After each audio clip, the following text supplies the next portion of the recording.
Ayan na mga idol, gagawa tayo ng build up sa crankcase ng Wave 125. Wala kasi tayong ipang pagawa sa machine shop, kaya gagawa natin ng parahan. Lalagay muna natin yung takip para meron tayong nagawing haman sa crankcase. Nagawa tayo. Kuha tayong karton. Tabas natin. Tapos, puwat muna natin ng konti para maganda yung pagkakalagay. Tapos, ginamitan natin ng nut sa exhaust Pantimix.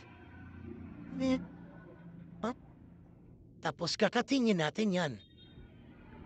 At kumuha tayo ng CPAR lens para sa column kapal sa bakal na gagamitin natin. At patapos niyan, dun sa ilalim naman, gagawa rin tayo ng bracket.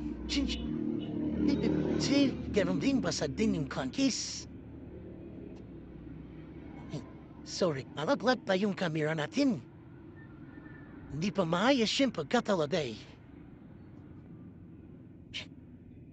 Dan. Tapos muna para pangga. Os pupukpukin natin yan para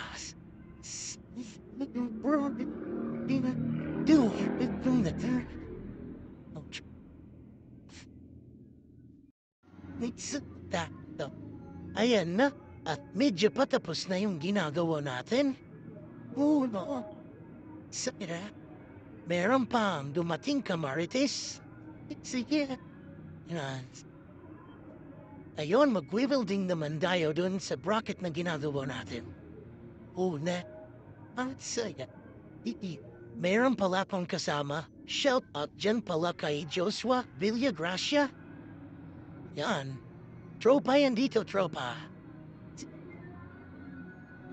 At rin sa ilalim, pinilding natin para mas maganda yung kapit.